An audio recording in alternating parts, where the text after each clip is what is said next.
हमारे YouTube channel से जुड़ने के लिए अपना इस्लामी जज्बा चैनल को सब्सक्राइब करें। वीडियो पसंद आए तो लाइक कमेंट शेयर जरूर करें। हंगामी प्रोग्राम हज़रत मौलाना आफाक साहब क़िबला मद्दज़िल्लहु आली की तरफ से उनके इदारे की बेशबहा खिदमात के पादाश में 5 तलबा, जिनमें एक बच्चा हाफिज़ कुरान बना है, के सर पर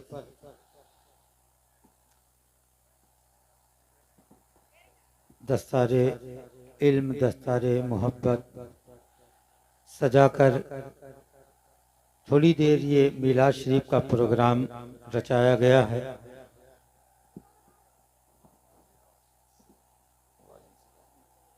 जिनमें उलमाए किराम की कसीर तादाद है, खुसूसन मेरे भाई, मेरे अजीज़ हज़रत कारी मेराज अहमद साहब क़िबला, जो ज़ुबान और फ़न के उस्ताद हैं, अजीज़म शायर इस्लाम कारी शकील अख्तर साहब क़िबला, और 5 लोगों को कमेटी में शामिल करके आज ही से इन्हें स्टेज दे दिया गया है। और इस इलाके ही नहीं, जहाने उर्दू अदब का एक ऐसा शनावर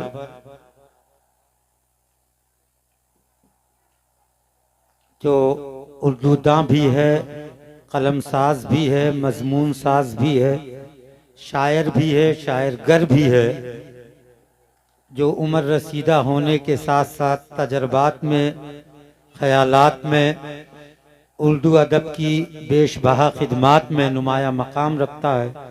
जिसको पढ़े लिखे ज़्यादा समझते हैं, वो अजीम शख्सियत मोहतरम कमर जरवली साहब की है, तशरीफ़ रखते हैं।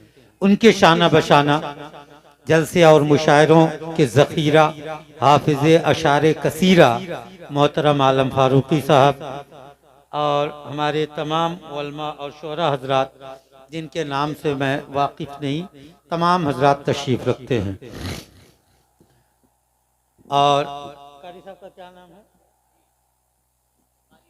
कारी रियाज साहब क़िबला, जिनकी एजेंसी यहाँ इस प्रोग्राम को कवर कर रही है। क्या नाम है इनकी एजेंसी का? अपना इस्लामिक जज्बा चैनल है। तो गालिबन ये तमाम जलसे और मुशायरों को, इस प्रोग्राम को अपने चैनल पर लोड करते हैं। बाकी मानदा हजरात के लिए जो वक्त की कलालत या अदम फुर्सत की बुनियाद पर हाजिर ना हो सकते या ना हो सकते हों, वो बाद में अपने घरों में इन तमाम मनाजिर को अपने निगाहों के कैमरे से देख सकते हैं।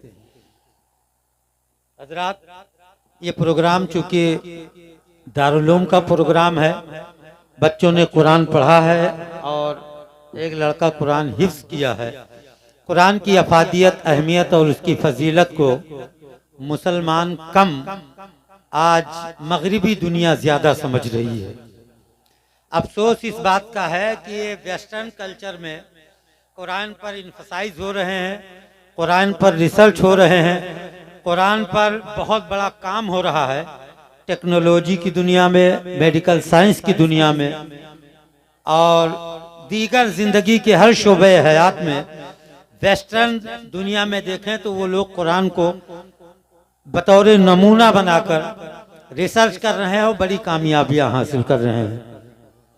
आप देख रहे हैं ये जो मेडिकल की इजादात है या तैयारों को हवा में उड़ाने की ये जो शुरुआत हुई, या फिर कोरोना जैसे महामारी में वैक्सीन, या फिर दुनिया के दीगर जो बाअसर और बासलाहियत कौमें तेज़ी से तरक्की कर रही हैं, कहीं न कहीं कुरान से वो फ़ायदा हासिल करके दुनिया की बाअसर कौमों के साथ खड़ी है।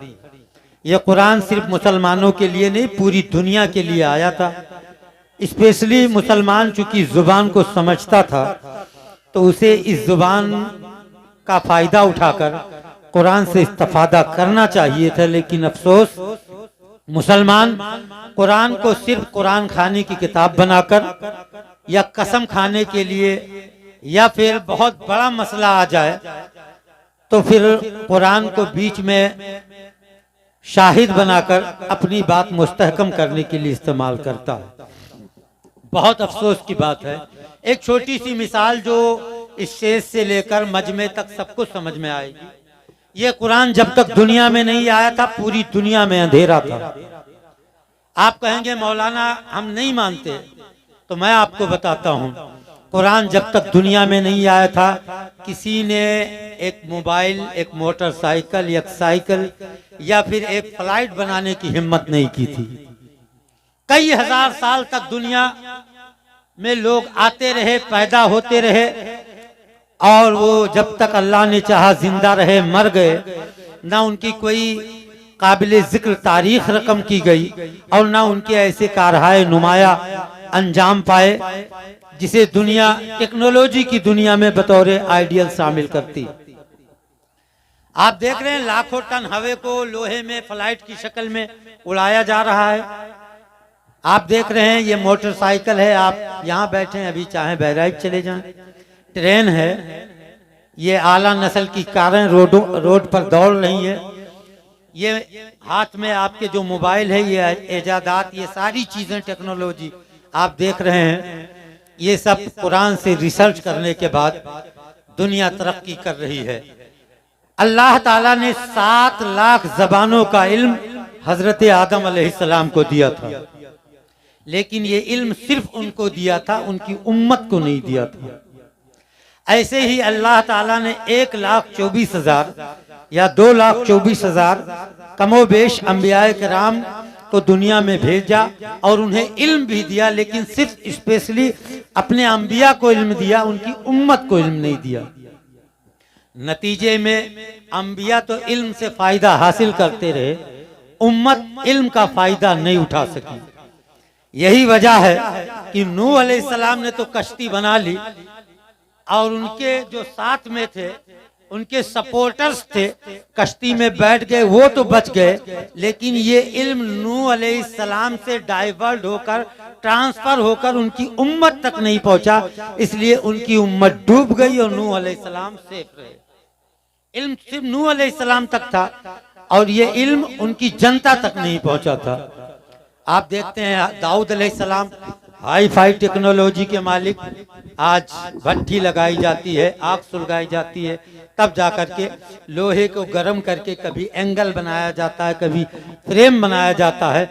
दाऊद अलैहिस्सलाम हाई फाई टेक्नोलॉजी के मालिक थे, हाथ में लोहे को लेकर यूं मोड़ देते थे, चाहे हंसियां बनाए, खुरपा बनाए, कुदार बनाए, तलवार बनाए, लेकिन ये टेक्नोलॉजी सिर्फ दाऊद अलैहिस्सलाम के पास थी, उनकी उम्मत के पास नहीं थी। मूसा अलैहिस्सलाम के पास हाई फाई टेक्नोलॉजी, पानी पर आप लाठी मार दें तो पानी में रास्ता बन जाए। अमेरिका करोड़ों अरबों रुपया लगाकर सबसे पहले पनडुब्बी का ऐजाद तो किया, लेकिन पानी में रास्ता बनाने के बाद भी ऑक्सीजन के मसले पर आज भी वो कुदरत का मोहताज है।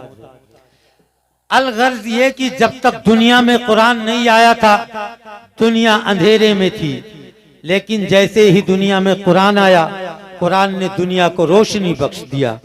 अब दीगर अंबिया को अल्लाह ताला ने तो इल्म दिया, लेकिन उनकी उम्मत को इल्म नहीं दिया। लेकिन कुर्बान जाइए कानून साज कानून दा पैगंबर पर अल्लाह ने नबी को भी इल्म दिया और नबी के सदके में कुल उम्मत को इल्म अता फरमा दिया। सुभान अल्लाह, सुभान उम्मत कुरान पढ़ती रही, फायदा हासिल करती रही। ये मदरसे दरअसल कुरान से तकसीम करदा जो उलूम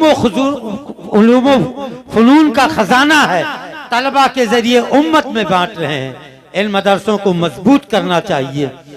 हजरात, जब कुरान के जरिए लोगों ने इल्म और उस पर रिसर्च करना शुरू किया तो लोग हवाई जहाज भी बनाने लगे, साइकिल बनाने लगे, मोटरसाइकिल बनाने लगे, मोबाइल बनाने लगे, कंप्यूटर बनाने लगे, मेडिकल की दुनिया में नए नए इंस्ट्रूमेंट का इजाद करने लगे।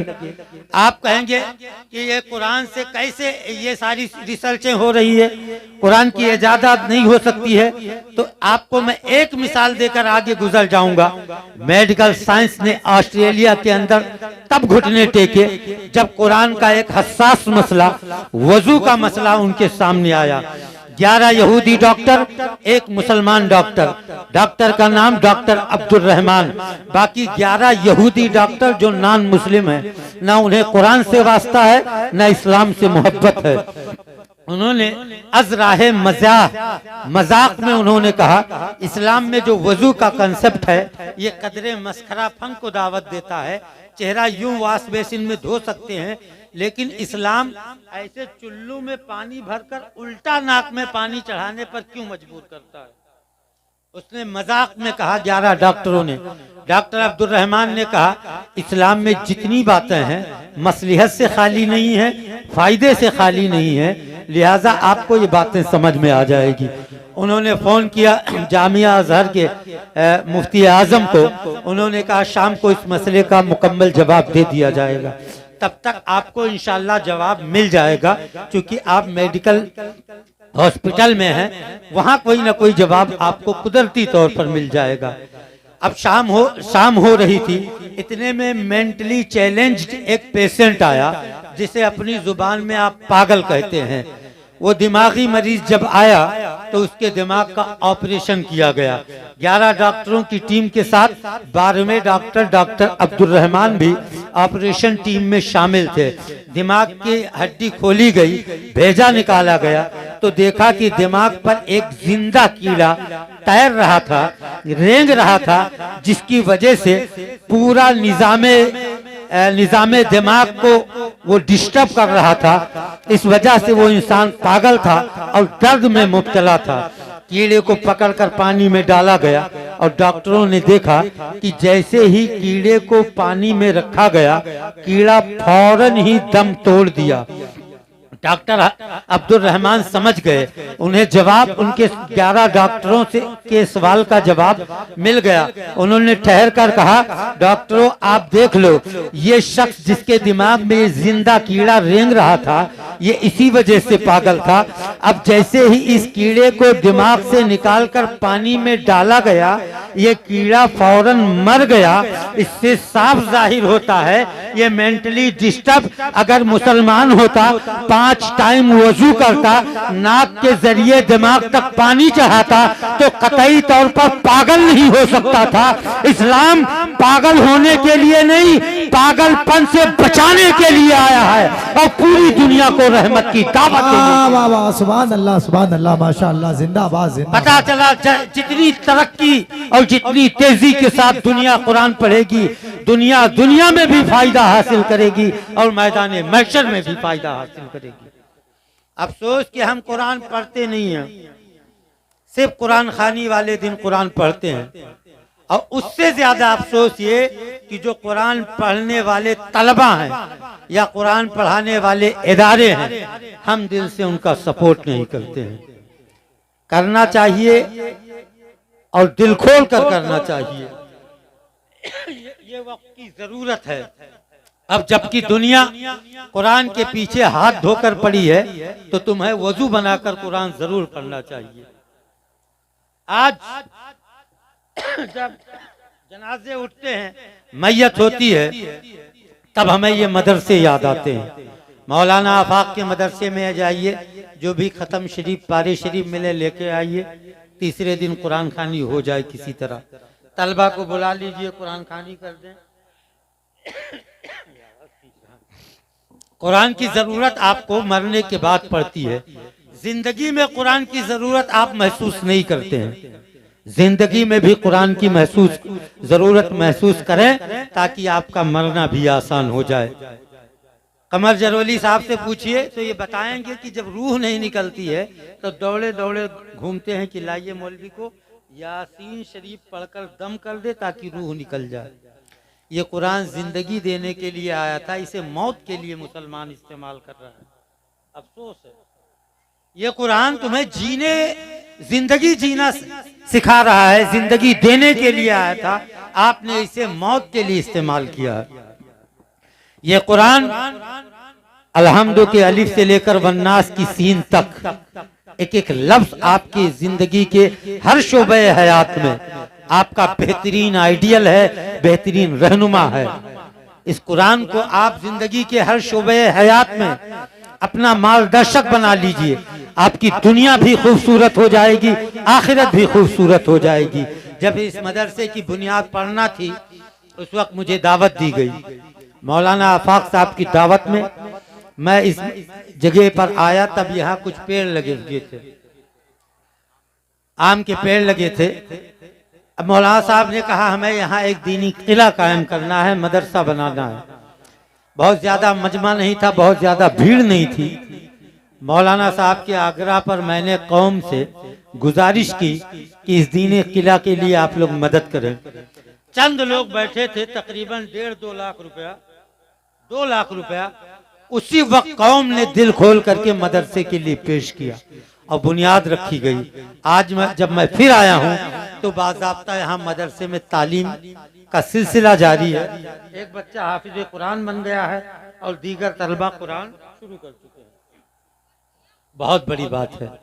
मौलाना आफाक साहब अपने घर से नहीं खिला रहे हैं इन बच्चों को, और ना ही ये अपने घर से पैसा लगाकर ईंट खरीदे हैं। इसके जिम्मेदार आप हैं, आपने पैसा दिया है, आपने मदरसा बनाया है, आप बच्चों को पाल रहे हैं, पढ़ा रहे हैं। इन बच्चों के सीने में कुरान जैसी बड़ी दौलत का कयाम करने के बाद न सिर्फ बच्चों को बल्कि अपने लिए और अपने खानदान के लिए बख्शिश का बेहतरीन इंतजाम आप कर रहे हैं। यहाँ तो आपकी होशियारी समझ में आती है कि आप जिहाद नहीं कर सकते हैं, आप तकरीर नहीं कर सकते हैं, आप खिताबत नहीं कर सकते हैं, इमामत नहीं कर सकते हैं, आप फतवे नहीं दे सकते हैं। इस्लाम के पेचीदा मसाइल के लिए दिन रात यकजा करके आप दरसी किताबें या फिर मसाइल की किताबों से मसाइल का इस्तेंबात नहीं कर सकते हैं। लेकिन होशियारी यहाँ आपकी काम कर रही है कि जेब में जो मौजूद है मदरसे में दे दीजिए ताकि तलबा पढ़कर कुरान की तालीम हासिल कर लें, जिसका फायदा तलबा को भी मिले और इंशाअल्लाह आपको मिलेगा। ये होशियारी आपकी समझ में आती है, कहीं ना कहीं आप होशियार हैं। आप इस मदरसे के दस्तो बाजू को मजबूत कीजिए, इस मदरसे के दरो दीवार को मजबूत कीजिए। तलबा के खाने का बेहतरीन से बेहतरीन इंतजाम आपकी तरफ से होना चाहिए। बच्चों के पहनने के लिए कम से कम साल में एक एक जोड़ी कपड़ा बस्ती के लोगों के तरफ से कम मदरसे में आना चाहिए। यह आपकी जिम्मेदारी है। जब बच्चे घर से तालीम के लिए निकलते हैं तो इनके कदमों के नीचे जिब्रील अलैहिस्सलाम अपना पर बिछा देते हैं। दुनिया का कोई मिनिस्टर, एमपी, एमएलए, दुनिया के बड़े से बड़ा आदमी जब निकलता है तो दुनियादार वक्ती तौर के लिए ज्यादा से ज्यादा रास्ते में कारपेट या फूल बिछा सकता है, इससे बड़ा इस्तकबाल नहीं कर सकता है। लेकिन कुर्बान जाओ, कुरान पढ़ने वाले इन तलबा की अजमत पर अल्लाह को मंजूर नहीं दुनियादार के कदमों में फूल बिछाए जाएं तो अल्लाह ताला ने इरशाद फरमाया, जिब्रील अब सिदरा पर बैठने का वक्त नहीं है, दुनियादार के कदमों में फूल होगा तो कुरान पढ़ने वाले तलबा के कदमों में जिब्रील अपना पर बिछाएंगे ताकि पता चले दुनियादार और है, गुलाम अहमद मुख्तार और है। सुभान अल्लाह, सुभान। ये एजाज़े कुरान है, ये अजमत कुरान है और ये तलबा की अजमतें हैं जो अल्लाह ताला ने जिब्रील के जरिए इनकी अजमत को बढ़ाया है। आप रेट चीप पहन लें, महंगे से महंगा जूता पहन लें, महंगे से महंगे ड्रेसेस पहन लें, आप हाई फाई हो जाएं और एक नहीं पूरी दुनिया की ताकत को आप मुट्ठी में ले लें, उसके बाद सोचे कि जिब्रील आपके कदमों के नीचे पर बिछाएं, नहीं बिछाएंगे। आप उस अहमियत तक नहीं पहुंच सकते हैं जिस अहमियत को ये तलबा पहुंचेंगे। ये उलमाए किराम को देखते हैं स्टेज पर बैठे हुए हैं, बड़े खामोश हैं, मामूली सी तनख्वाहें होती है, किसी से लड़ना झगड़ना नहीं है। टिफिन में कोई अंडा भेजा तो कोई चटनी रोटी खा लिए, किसी दिन टिफिन भी नहीं आई तो पार्ले बिस्किट खा लिए, लेकिन कौम से लड़ना नहीं है। लेकिन इन उलमाए कराम की अजमत का अंदाजा लगाइए, आपके कब्रिस्तान में मुर्दों की कुटाई रोज होती हो, कोई नहीं बचा सकता है। गलती से ये लोग सिर्फ चले जाएं उस कब्रिस्तान के बगल से, कुटाई बंद। क्यों भाई? किसी ने वहां जाकर के घूस पात दे दिया? नहीं। अल्लाह फरमाता है उलमा की जमात गुजरी है, उनके इल्म की बरकत से इन सारी कब्रों पर अजाब को रोक दिया जाएगा। ये उलमा का मकाम है। वाह वाह वाह, सुभान अल्लाह। जिन्हें देखकर आप सलाम करना पसंद नहीं करते हैं। और कोई हाफिज जी अगर नहीं किया तो कहते हाफिज जी क्या बात है, बौराई के दो सलाम बंद कर दियो है। आप चाहते हो हाफिज जी उल्टा आपसे सलाम करें, इमाम साहब उल्टा आपको चाय पिलाएं। खुदा के वास्ते ऐसा न करो। आप दुनिया में जिनसे मोहब्बत करते हो, अल्लाह ताला कयामत में आपको उन्हीं के साथ उठाएगा। और जिनकी स्टाइल कॉपी करते हो, चाहे वो फिर लिबास का स्टाइल हो, चाहे फिर वो जिंदगी का स्टाइल हो, तर्ज तकरीर हो, तर्ज तहरीर हो, तर्ज जिंदगी हो, तर्ज माशो मईशत हो, तर्ज अफकार हो, तर्ज ख्यालात हो, जिस तरह की भी स्टाइल कॉपी करोगे, जिसकी भी कॉपी करोगे, मन तशब्बहा बिकौमिन फहुवा मिन, जो जिस कौम की मुशाबिहत अख्तियार करेगा वो उसी में से होगा और उसी के साथ उठाया जाएगा। शाहरुख खान और सलमान खान की स्टाइल कॉपी करने वालों, आपने उनके नाम पर अपने कपड़े फाड़े हैं, पैंट फाड़ लिया, जीन्स फाड़ लिया, बाल को आगे पीछे के दिन ये हीरो आपकी बख्शिश नहीं कर पाएंगे। आप उलमा की स्टाइल कॉपी कीजिए। 5000 की तनख्वाह में इनके चमकते हुए चेहरे इस बात पर गम्माजी करते हैं कि 1 लाख कमाने वाला सरकारी टीचर इतना खुशहाल नहीं हो सकता जितना 5000 कमाने वाला हमारा इमाम खुशहाल नजर आता है। उसी 5000 में इनका इतर आता है। इनकी 1000 वाली बरकाती टोपी है, 1000 वाली सदरी है, महकता हुआ लिबास है, चमकता हुआ चेहरा है, चेहरे पर खुशहाली है।